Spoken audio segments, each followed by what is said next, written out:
जी तो फ्रेंड्स, रमज़ान में अगर आपने इस मज़ेदार चटनी को तैयार कर लिया तो आपने अपनी सबसे बड़ी मुश्किल आसान कर दी। इस चटनी को मैं ऑलराउंडर क्यों कहती हूँ ये मैं आपको आगे जाके बताऊँगी। बिस्मिल्लाहिर्रहमानिर्रहीम, अस्सलाम वालेकुम।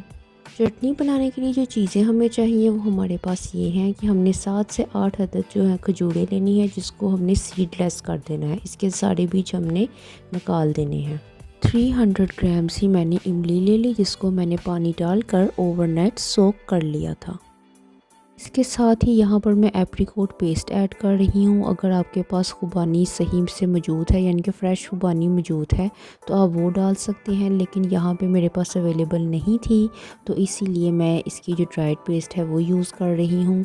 एक ही बात है, आपके पास जिस फॉर्म में है आप यूज़ कर सकते हैं। इसके अलावा इसमें मसाले ऐड होंगे। इसमें 1 खाने का चम्मच चिली फ्लेक्स, 1 छोटा चम्मच काली मिर्च का ऐड होगा, 1 खाने का चम्मच साबुत ज़ीरा, हस्बे ज़ायक़ा नमक, और जो बीच में है वो मैंगो पाउडर है, यानी कि कच्चे आम का जो पाउडर होता है वो है। ये फ्लेवर को इन्हेंस करने के लिए इस्तेमाल होता है।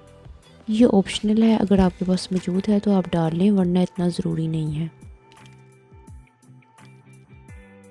खुबानी का जो ये पेस्ट है इसको हम अलग कर रहे हैं एनवेलप से।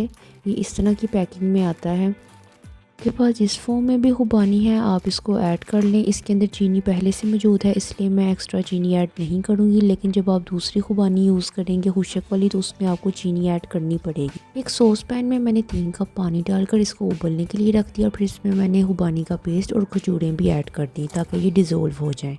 दूसरी तरफ जो हमने इमली को पानी में भिगो के रखा था, हम उसको अच्छी तरह से हाथों से उसकी जो गुठलियाँ हैं वो अलग करेंगे। आप चाहे तो चम्मच से भी कर सकते हैं, लेकिन यहाँ हाथों से मैं अलग कर रही हूँ। एक स्ट्रेनर की हेल्प से हम इमली के जो सीड्स हैं उनको अलग कर देंगे, उनको दूसरे बाउल में ट्रांसफ़र कर देंगे।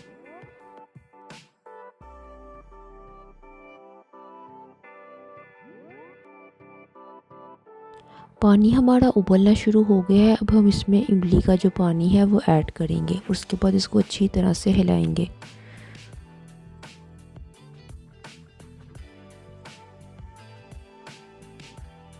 अब हम इसको ढककर अच्छी तरह से पकाएंगे जब तक ये पेस्ट थिक नहीं हो जाता। अब बारी आती है हमारी स्पाइसेस की, तो इसमें हम स्पाइसेस ऐड कर देंगे और साथ हम चम्मच को भी हिलाते रहेंगे। एक बात फिर नोट कर लें, इसमें मैंने चीनी ऐड नहीं की, क्योंकि जो ड्राइड एप्रिकॉट पेस्ट था उसमें पहले से ही चीनी मौजूद थी। लेकिन जब आप नॉर्मल एप्रिकॉट यूज़ करेंगे तो आपने चीनी ज़रूर ऐड करनी है। यहाँ पर मैंने ले लिया 1 खाने का चम्मच कॉर्नफ्लोर, जिसमें थोड़ा सा पानी ऐड करके मैंने इसकी एक स्लरी बना ली। चटनी को थिक करने के लिए ये स्लरी को हम यूज़ करते हैं। इसके साथ साथ हम जैसे ही ऐड करेंगे, साथ साथ हम चम्मच को हिलाते जाएंगे।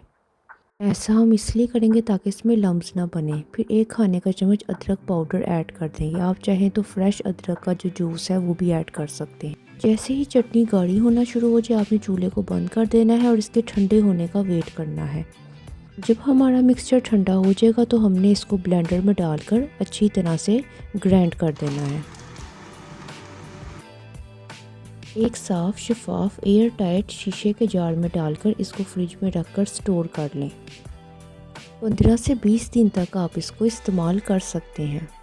ये ऑलराउंडर इसलिए भी है कि आप इसको समोसों, पकौड़ों, चना चाट, फ्रूट चाट, जिसके साथ मर्ज़ी इस्तेमाल करें, यह सब के साथ फिट लगेगी। रेसिपी अच्छी लगी तो इसको घर में एक बार ज़रूर ट्राई करें और अपना फ़ीडबैक ज़रूर दें। तब तक के लिए मुझे इजाज़त दें।